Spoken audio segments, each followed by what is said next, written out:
Hello नमस्कार दोस्तों, BA final year वाले स्टूडेंट्स के अभी एग्ज़ाम शुरू होने वाले हैं, क्योंकि तभी आप ये वीडियो देखने वाले हैं। पॉलिटिकल साइंस जो पहला पेपर आपका रहने वाला है, पाश्चात्य राजनीतिक विचारक जो वेस्टर्न पॉलिटिकल थिंकर्स है उनका पहला पेपर है आपका। प्लेटो, अरस्तु, मैकियावेली, इन सब जो राजनीतिक विचारक हैं इनसे संबंधित आपसे प्रश्न पूछा जाएगा इस पेपर के अंतर्गत। ठीक है, तो आज के इस वीडियो में 5 महत्वपूर्ण प्रश्न है जो मतलब रिपीटिव प्रश्न होते हैं, बार बार परीक्षाओं में आते हैं। वो सारे प्रश्न इस वीडियो में लघुत्रात्मक जो फॉर्म है, जो आपके शॉर्ट आंसर टाइप वाले क्वेश्चन है, इस हिसाब से आपके ये वीडियो रहने वाला है। और इसकी जो पीडीएफ है आप टेलीग्राम से जाकर डाउनलोड कर सकते हैं।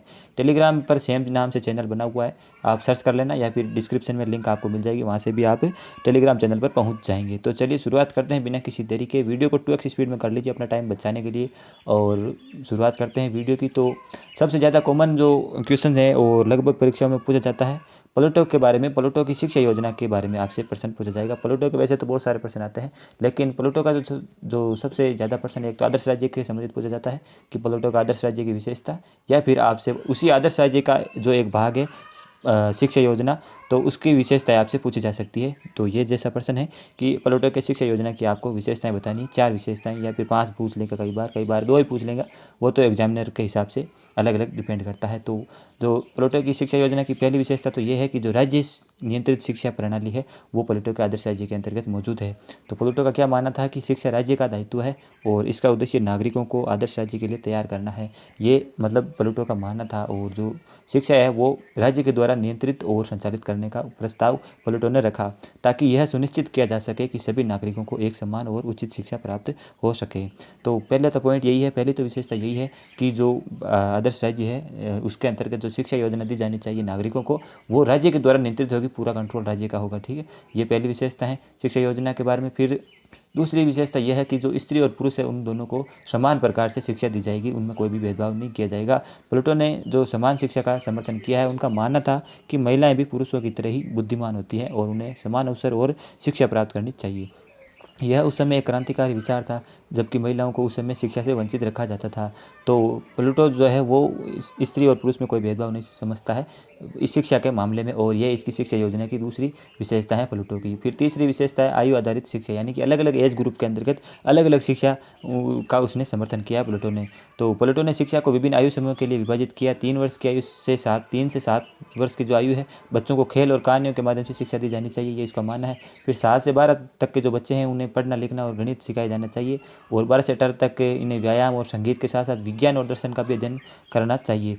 और 18 से प्लस जो भी आयु के लोग होंगे, उन सबसे प्रतिभाशाली जो छात्र हैं उनको उच्च शिक्षा प्राप्त करने का अवसर दिया जाना चाहिए, और ये इसकी आयु आधारित जो शिक्षा है प्लेटो की, वो उसके अंतर्गत आती है। फिर जो चौथा पॉइंट है, चौथी विशेषता है, वो है चरित्र निर्माण पर जोर।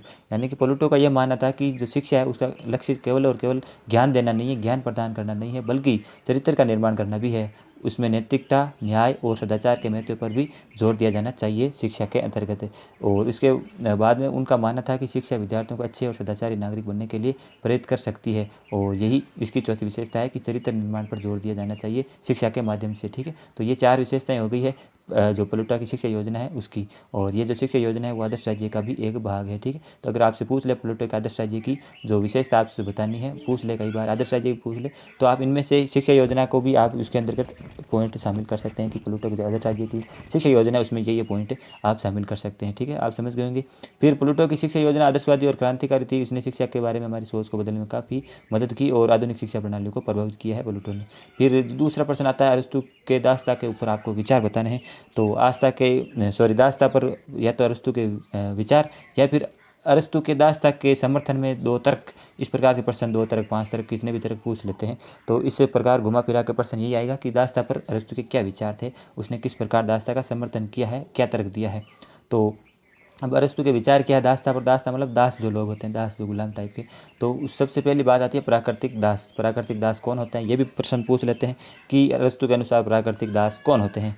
तो अरस्तु का मानना था कि कुछ लोग जिन्हें उन्होंने बर्बर कहा, बर्बर मतलब आप जंगली टाइप में जो होते हैं उनको बर्बर कहा, तर्कसंगत सोच और नैतिक निर्णय लेने में सक्षम नहीं होते हैं वो लोग, उनको बर्बर कहा। इन लोगों को उन्होंने प्राकृतिक दास माना जो जन्म से ही दूसरों की सेवा के लिए नियत थे। यानी बर्बर लोग वो जिनकी मतलब बुद्धि कम होती है और जो दूसरों की सेवा करने के लिए ही मतलब जन्म लेते हैं। तो ये अरस्तु के अनुसार है। ठीक है, अरस्तु ने प्राकृतिकता उनको ही माना है जो उनके अंदर तर्कसंगत सोच, यानी उनके अंदर बुद्धि कम है, वो अपना मतलब ज़्यादा निर्णय नहीं ले पाते हैं, उनको वो प्राकृतिक दास मानता है। ठीक है, तो दास था कि अगर आपसे पूछ लें कि अरस्तु के अनुसार प्राकृतिक दास कौन है, तो वो लोग दास हैं जो मतलब बर्बर है और जिनके पास सोचने समझने की ज़्यादा जो शक्ति है नहीं। ठीक है, वो दूसरों की सेवा के लिए मतलब निर्भर रहते हैं, दूसरों की सेवा करना वो रहते हैं, उनके ऊपर खुद के पास उतनी उनके पास समझ नहीं होती है कि वो अपना विकास कर सकें। तो फिर दूसरी जो पॉइंट है, दूसरा जो अरस्तु का विचार आता है वो है गुणात्मक असमानता। गुणात्मक असमानता का मतलब है कि मनुष्य बुद्धि और तर्क में भिन्न भिन्न होते हैं। मतलब अरस्तु मानता है कि सभी लोगों की जो बुद्धि है वो अलग अलग होती है, दिमाग सबका अलग अलग चलता है। कुछ लोग जिन्हें उन्होंने विवेकशील कहा, इन गुणों में सबसे दूसरों से श्रेष्ठ थे, यानी जो लोग विवेकशील है वो बाकियों से श्रेष्ठ होते हैं। और उनका मानना था कि विवेकशील लोगों को शासन और नेतृत्व की भूमिका निभानी चाहिए, जबकि कम बुद्धिमान लोगों को उनकी सेवा करनी चाहिए। ठीक है, तो गुणात्मक असमानता का कारण यही है कि जो विवेकशील लोग हैं वो तो एक शासन करे, बागडोर संभाले शासन की, और नेतृत्व करे वो आगे बाकी जो लोग हैं उनका, और जो कम बुद्धिमान लोग हैं वो बाकी जो बुद्धिमान लोग हैं उनकी सेवा करें, उनके शासन में वगैरह में जो सहायता की जानी चाहिए कम बुद्धिमान लोगों के द्वारा। ठीक है, तो दासता के पक्ष में 2 तर्क हो गए हैं। फिर तीसरा तर्क यह आता है कि जो राजनीतिक आवश्यकता है उसके अंतर्गत दासता एक राजनीतिक आवश्यकता थी। उनका मानना था कि समाज को सुचारू रूप से कार्य करने के लिए कुछ लोगों को दूसरों के श्रम का शोषण करने की आवश्यकता थी, यानी कि राजनीति की आवश्यकता को पूरी करने के लिए कुछ लोग ऐसे चाहिए होंगे जिनकी मदद के बिना मतलब राजनीतिक आवश्यकता पूरी नहीं हो सकती। राजनीति जो है वो शासन जो कार्य है वो संचालित नहीं हो सकता। मतलब हर प्रकार के लोगों की ज़रूरत होती है समाज में, देश में, या फिर शासन चलाने के लिए सभी। जैसे अभी जो अरस्तु है उसका अगर पक्ष हम देखें तो जैसे अभी हमारे समाज में भी अभी आप देख सकते हैं कि भाई हमें हर काम के लिए मतलब हर तरह के आदमी के चाहिए भाई। जैसे मजदूर भी हमें चाहिए, हमें कारीगर भी चाहिए, हमें टीचर भी चाहिए, हमें पुलिस वाला भी चाहिए, हमें ड्राइवर भी चाहिए, हमें सब कुछ सब प्रकार के लोग चाहिए। तो इसमें श्रम जो होती है उनका शोषण करने की आवश्यकता पड़ती है राजनीतिक आवश्यकता के तौर पर।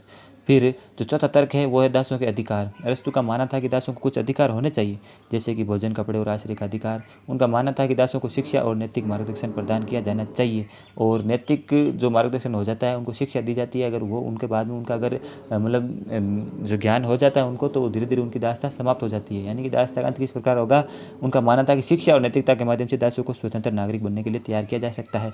अगर कई बार प्रश्न ये पूछ लेते हैं कि जो अरस्तु की दासता है उसका अंत किस प्रकार होगा, तो शिक्षा के माध्यम से और नैतिकता के माध्यम से अगर वो जो दास लोग हैं उनकी शिक्षा इस प्रकार हो जाए या फिर उनकी नैतिकता का विकास हो जाए तो वो दास नहीं रह सकते, फिर वो स्वतंत्र हो सकते हैं, मुक्त हो सकते हैं। फिर इम्पोर्टेंट प्रश्न है, वेरी वेरी मोस्ट प्रश्न है, मैकियावेली की 2 पुस्तकों के नाम आपको रट लेने हैं, और मैकियावेली के अलावा जितने भी दार्शनिक है सबकी 2 पुस्तकों के नाम आपको रट लेने हैं। किसी न किसी दार्शनिक की जो बुक है उसके बारे में आपसे प्रश्न पूछ जाएगा। तो सारे जो दार्शनिक हैं उनकी बुक का अलग से वीडियो आपको चैनल की प्ले लिस्ट में जाकर आप चेक करना। वहाँ पे जो जितने भी जो आपके सिलेबस में दार्शनिक दिए गए हैं सबकी कुछ 2-3 बुक का नाम मैंने एक ही वीडियो में कंपाइल आपके लिए कर दिया है। प्ले लिस्ट में आपको वो वीडियो मिल जाएगा, और मास्टर वीडियो है जिसमें पूरा सिलेबस मैंने करवा रखा है आपके फाइनल ईयर वाले का। ठीक है, तो आप वो भी चेक कर सकते हैं प्ले लिस्ट में जाकर। तो मैकियावेली की सबसे प्रसिद्ध पुस्तक है जो है, एक तो द प्रिंस और दूसरी है द डिस्कोर्सेज ऑन लिवी। ठीक है, डिस्कोर्सेज ऑन लिवी मतलब लिवी पर चर्चा, और द प्रिंस राजकुमार। अब ये पुस्तक किस किस बारे में वो बता देते हैं। जो द प्रिंस पुस्तक है वो ये एक राजनीतिक ग्रंथ है जो एक शासक को सत्ता प्राप्त करने और बनाए रखने की सलाह देता है। यानी कि ये जो द प्रिंस पुस्तक है वो एक शासक को सत्ता प्राप्त कैसे करनी चाहिए, किस प्रकार राजा को होना चाहिए। जैसे चाणक्य होता है ना, चाणक्य की जो बुक थी अर्थशास्त्र टाइप में, उसमें उसने किस प्रकार सलाह दी है भाई राजा को चतुर होना चाहिए, इस प्रकार की बातें जैसे चाणक्य ने की थी, उसी प्रकार से मैकियावेली ने भी इस जो द प्रिंस पुस्तक है उसमें इसी प्रकार की बातें की है कि राजा को किस प्रकार शासक बना रहना चाहिए और किस प्रकार सत्ता को प्राप्त कर लेनी चाहिए। ठीक है, और इस पुस्तक में मैकियावेली तर्क देते हैं कि एक शासक को नैतिकता से ऊपर व्यवहारिकता रखनी चाहिए और सत्ता बनाए रखने के लिए किसी भी मीन्स का उपयोग करना चाहिए। यानी कि नैतिक नहीं होना चाहिए, लोगों को मॉरल वैल्यूज़ की परवाह नहीं करके वो उसे व्यवहारिक होना चाहिए। अगर छल की जगह छल काम आए तो छल करना चाहिए, कपट कर लेना चाहिए, इस प्रकार समर्थन मैकियावेली करता है। और मैकियावेली के इसी रवैये की वजह से जो हमारे भारत के जो चाणक्य थे उनको हमारे भारत का मैकियावेली कहा जाता है। ठीक है, चाणक्य को। ठीक है, तो मैकियावेली और चाणक्य के जो विचार है लगभग इस मामले में सेम ही है। ठीक है, दूसरी जो पुस्तक है द डिस्कोर्सेज ऑन लिवी, यह पुस्तक इस समय में लिखी गई थी, और ये रोमन गणराज्य के इतिहास का विश्लेषण है। ठीक है, और मैकियावेली राजनीतिक व्यवस्था के बारे में अपने विचारों को प्रस्तुत करने के लिए इसका उपयोग करते हैं। ठीक है, इस पुस्तक में मैकियावेली स्वतंत्रता और लोकतंत्र के महत्व पर बल देते हैं और तर्क देते हैं कि गणराज्य सबसे स्थिर प्रकार का शासन है। ठीक है, यानी गणराज्य का समर्थन करता है मैकियावेली। आप बाकी तो ये जो इंदर वाली डिटेल है अगर याद ना रख पाएँ तो बुक का नाम जरूर याद रखना। ये छोटे वाले जो अति लघुतात्मक प्रश्न होते हैं 2 नंबर वाले, उसमें ये डायरेक्ट प्रश्न आते हैं, ध्यान रखना। ठीक है, फिर इन 2 पुस्तकों के अलावा मैकियावेली की और भी पुस्तकें हैं, जिसमें द आर्ट ऑफ वार, फिर द फ्लोरेंटाइन हिस्ट्रीज़ और द मैंड्रोगोला, ठीक है। ये 3 पुस्तकें और इनको आप याद रखें तो रख लेना, वरना वो 2 पुस्तकें तो आपके लिए द प्रिंस और द डिस्कोर्सेज ऑन लिवी वाली पुस्तकें ज़रूरी है, ठीक है। फिर चौथा प्रश्न आता है रूसो की सामान्य इच्छा के बारे में। ये भी मोस्ट प्रश्न है। ये लघुतरात्मक में आता है या फिर अति लघुतरात्मक में आता है, 2 नंबर वाले में, कि सामान्य इच्छा क्या है रूसो की। अब इसकी 2 विशेषता पूछ ले, 2 गुण पूछ ले, कुछ भी पूछ ले, घुमा फिरा के आपको सामान्य इच्छा का कॉन्सेप्ट पता होना चाहिए, जनरल विल क्या है रूसो की, ठीक है।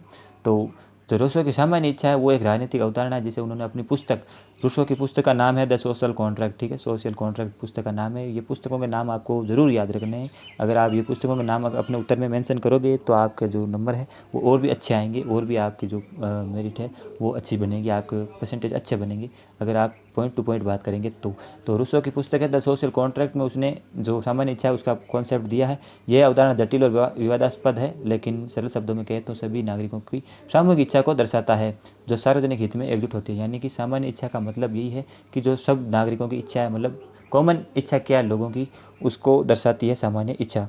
इसकी मुख्य विशेषता क्या है?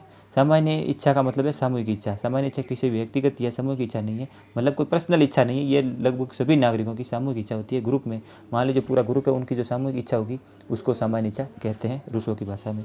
फिर सार्वजनिक हित को ये इंगित करती है। सामान्य इच्छा का उद्देश्य सभी नागरिकों के लिए सर्वश्रेष्ठ हित को बढ़ावा देना है, न कि किसी विशेष वर्ग या व्यक्ति के हित को। पर्सनल हित में ये नहीं होती है, वे सार्वजनिक हित में होती है सामान्य इच्छा।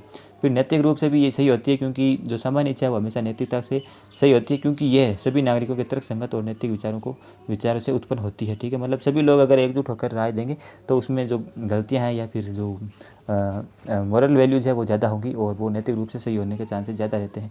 फिर बाध्यकारी इसलिए है क्योंकि सामान्य इच्छा सभी नागरिकों के लिए बाध्यकारी होती है, भले ही वैसे सहमत ना हो। जैसे लोकतंत्र के अंतर्गत कोई फैसला हो जाए तो बाकी लोगों को भी वो मानना पड़ता है, चाहे वो इसके अंतर्गत सहमत हो या ना हो। तो इसी प्रकार ये जो सामान्य इच्छा है वो भी बाध्यकारी हो जाती है सभी नागरिकों के लिए, ठीक है, भले ही वो सहमत इसके लिए ना हो।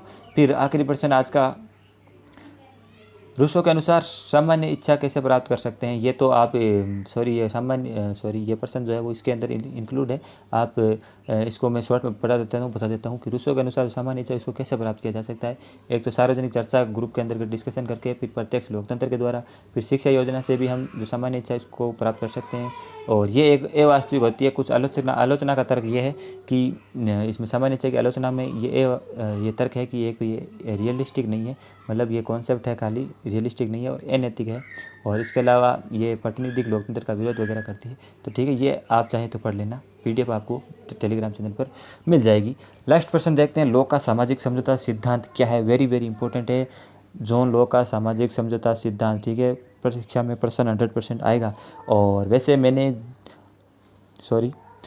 मैंने जॉन लॉक, हॉब्स और रूसो इन तीनों का कंपैरिजन करके एक ही वीडियो में आपके लिए सारी चीज़ें बता दी है। आप तीनों अगर इन पॉलिटिकल थिंकर्स को पढ़ना चाहते हैं एक ही वीडियो में, तो आपको प्ले लिस्ट में वो वीडियो मिल जाएगा। जॉन लॉक और हॉब्स का तुलनात्मक अध्ययन नाम से वो वीडियो आपको मिल जाएगा प्ले लिस्ट में जाकर। उनमें आप तीनों को एक ही वीडियो में पढ़ लोगे और इनका जो विचार है वो आपको समझ में आ जाएगा, ठीक है। वीडियो ज़रूर देखना, इसके बाद में देख लेना या फिर पहले देख सकते हैं आप, ठीक है। तो जॉन लॉ का सामाजिक समझौता सिद्धांत से आपके प्रश्न आने के पूरे चांसेज है। तो सबसे पहले परिचय के अंतर्गत जो 17वीं शताब्दी के अंग्रेजी दार्शनिक जॉन लॉक राजनीतिक विचारक और चिकित्सक थे। वे सामाजिक अनुबंध यानी सोशल कॉन्ट्रैक्ट सिद्धांत के लिए सबसे प्रसिद्ध है, जो राज्य की उत्पत्ति और वैधता को समझाने का एक तरीका, यानी कि राज्य की उत्पत्ति के बारे में जो सामाजिक समझौता सिद्धांत है वो जॉन लॉक का सबसे फेमस है। अब आगे देखते हैं लॉक के सामाजिक सिद्धांत के जो मुख्य बिंदु कौन कौन से हैं। सबसे पहले प्राकृतिक अवस्था, और ऐसे ये जो पॉइंट है वो वेरी वेरी इंपॉर्टेंट है, क्योंकि प्रश्न ऐसे पूछ लेगा कि जॉन लॉक के अनुसार प्राकृतिक अवस्था क्या है। तो लॉक का मानना था कि मनुष्य प्राकृतिक अवस्था में पैदा होते हैं, जो कि स्वतंत्रता और समानता की स्थिति होती है। इस अवस्था में सभी लोगों के पास जीवन, स्वतंत्रता और संपत्ति के प्राकृतिक अधिकार होते हैं। वेरी वेरी इंपॉर्टेंट लाइन है कि जो जॉन लॉक ने प्राकृतिक अवस्था में मनुष्य को कौन कौन से अधिकार प्रदान किए हैं, तो जीवन का अधिकार, स्वतंत्रता का अधिकार और संपत्ति का अधिकार, ठीक है। ये 3 अधिकार जॉन लॉक ने दिए हैं, हॉब्स ने अधिकार ये सारे नहीं दिए हैं, ठीक है। लॉक का उल्टा हॉब्स है और इन दोनों का कॉम्बिनेशन है वो है रूसो, ठीक है। उसको आप उस वीडियो में जिसका मैंने बताया आपको प्लेलिस्ट में जाकर चेक करना, वहाँ पे आपको मिल जाएगा, ठीक है। फिर लोक ने जो दूसरा सिद्धांत का मुख्य बिंदु है कि सामाजिक अनुबंध यानी सोशल जो कॉन्ट्रैक्ट है, लोक ने तर्क दिया कि प्राकृतिक अवस्था में लोगों को अपने अधिकारों की रक्षा करने में कठिनाई होती थी, क्योंकि हिंसा और संघर्ष का खतरा हमेशा बना रहता था। इसलिए लोगों ने एक सामाजिक जो अनुबंध है वो कर लिया था सहमति के द्वारा, जिसमें उन्होंने अपनी कुछ स्वतंत्रता एक शक्तिशाली सरकार को सौंप दी ताकि वे शांति और सुरक्षा में रह सके। यानी कि जो समाज का निर्माण हुआ, जो राज्य का निर्माण हुआ, सरकार का निर्माण हुआ, वो किस प्रकार हुआ है, क्योंकि कुछ लोगों की मतलब अपने अधिकारों की रक्षा करने में कठिनाई होती थी, क्योंकि खतरा रहता था, अपनी सिक्योरिटी नहीं रहती थी, तो इसलिए हिंसा और संघर्ष का खतरा हमेशा बना रहता था। और इसीलिए सभी लोगों ने एक सामाजिक कॉन्ट्रैक्ट कर लिया और जो कुछ स्वतंत्रता है अपनी, और वो एक सरकार को सौंप दी, शक्तिशाली सरकार को, ताकि वो उनकी रक्षा वगैरह कर सकें। फिर सरकार की शक्तियाँ, लोक के अनुसार सरकार की शक्तियाँ केवल उस हद तक वैध है जहाँ तक वह सामाजिक अनुबंध के अनुरूप हो, यानी इस कॉन्ट्रैक्ट के अनुरूप होगी, उतनी ही शक्तियाँ सरकार को दी है। यदि सरकार अनुबंध का उल्लंघन करती है तो लोगों को स्वीकार फेंकने और नई सरकार स्थापित करने का पूरा अधिकार जॉन लॉक देता है नागरिकों को। ठीक। फिर इसमें संपत्ति का अधिकार दिया है। लोक मानता है कि लोगों को अपनी संपत्ति का अधिकार है, जिसे उन्होंने अपने श्रम और द्वारा अर्जित किया है। सरकार को संपत्ति को जब्त करने या उस पर अत्यधिक कर लगाने का अधिकार भी नहीं है। संपत्ति का अधिकार लोक के पूरा नागरिकों के समर्थन में रहता है। धार्मिक सहिष्णुता है। लोक धार्मिक सहिष्णुता का प्रबल समर्थक थे। उनका मानना था कि सरकार को किसी भी धर्म को बढ़ावा नहीं देना चाहिए, उनका दमन भी नहीं करना चाहिए। ठीक है, तो ये जॉन लॉक के जो सामाजिक सिद्धांत है उसकी कुछ विशेषताएं वगैरह है। ठीक है, फिर लॉक के सामाजिक सिद्धांत का प्रभाव क्या है वो आप चाहे तो पढ़ लेना, और इतना ज़्यादा खास है नहीं। वैसे आप जॉन लॉक को अगर डिटेल में पढ़ेंगे तो आपको अच्छे से सारी चीज़ें समझ में आ जाएगी। तो जॉन लॉक, हॉब्स और रूसो को तुलनात्मक अध्ययन वाला वीडियो ज़रूर देखना। फिलहाल इस वीडियो के लिए इतना ही, मिलते हैं अगले वीडियो में। आपके एग्ज़ाम के लिए ऑल द बेस्ट। ओके, जय हिंद, जय भारत।